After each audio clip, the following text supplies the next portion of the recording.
price તમારે certificate લેવાનું છે અને આટલા બધા સ્ટેપ બ્યુટીફુલ રીતે એમણે જે અહીંયા પરફોર્મ કર્યા છે મસ્ત છે ખૂબ જ એનર્જિકલ Archita thank you so much and now it's time to સમય થઈ ગયો છે ટ્વિશા આપણી વચ્ચે આવી રહ્યા છે ટ્વિશા ગોસ્વામી અને એ હમણાં તો વ્યા ભાઈ સોશિયલ મીડિયાનું સરસ આપણને નોલેજ આપીને ગયા છે હવે આવ્યા છે ઓમનો મિનિંગ સમજાવવા માટે યસ તો આપણે એમને સાંભળીશું કેમ છો મારા વાલા ભાઈઓ બહેનો વડીલો તેમજ અહીં ઉપસ્થિત મહેમાનો અને મારા ઓમ નમો નારાયણ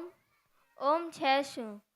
ઓમની શોધ ક્યાંથી થઈ ઓમ આપણા માટે કઈ રીતે સારો છે અને ઓમનો સાચો ઉચ્ચાર શું છે તેની મને પહેલાં જાણવાની બહુ ઈચ્છા થતી હતી પછી હું એની ઉપર જાણકારી મેળવી અને મારી પાસે આજે જેટલી જાણકારી છે તેટલી હું તમારી સમક્ષ રજૂ કરું છું એવું માનવામાં આવે છે કે પૌરાણિક કથાઓ અને વૈજ્ઞાનિકો એવું કહે છે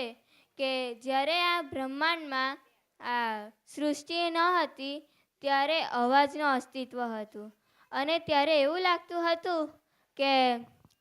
બ્રહ્માંડ પણ ઓમકાર કરતું હોય તેવો અવાજ આવતો હતો અને જો તમે નાના પોયરાને પણ નાનું બાળક જ્યારે રડે છે ત્યારે તમે એને જો શાંતિથી સાંભળો ત્યારે તમને તેમાં પણ ઓમનો અવાજ સંભળાશે કેવી રીતે તો કે જ્યારે બંને હોઠ બંધ કરે છે ત્યારે અનો અવાજ પછી જ્યારે થોડાક ખોલે છે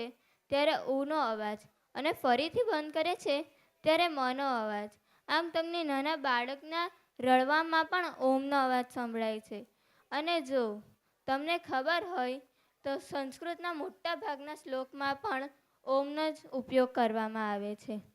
ઓમ 3 અક્ષરનો છે અ ઉ અને મ અ એ સાક્ષાત બ્રહ્મદેવ છે ઉ એ વિષ્ણુ છે મ એ શિવ છે અ એ ચાલી રહ્યો વર્તમાન છે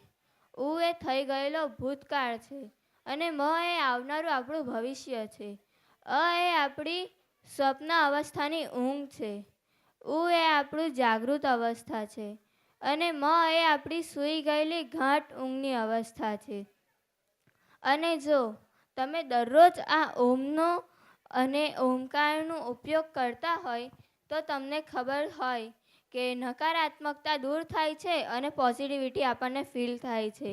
અને જ્યારે આપણને પોઝિટિવિટી ફીલ થાય છે તો આપણને એમ થાય છે કે બસ આખા જગતમાં ભગવાન જ ભગવાન છે અને તમને હરી હરી અને ઓમના જાપ કરવાના ગમે છે અને જો તમને એમ હોય કે મને આજે મન સારું નથી તો તમને ઓમના ઉચ્ચારણથી તમે તમારું મન શાંત કરી શકો છો એનાથી મન પણ શાંત થાય છે અને નેગેટિવિટી પણ દૂર થાય છે થેન્ક યુ ક્યાં વાત હે આ વસ્તુ આપણને બધાને જ ખબર છે કે ઓમના ઉપચારથી કેટલી શાંતિ મળે છે પણ આપણે ક્યારેય કરતા નથી સો હમણાં મોકો મળ્યો છે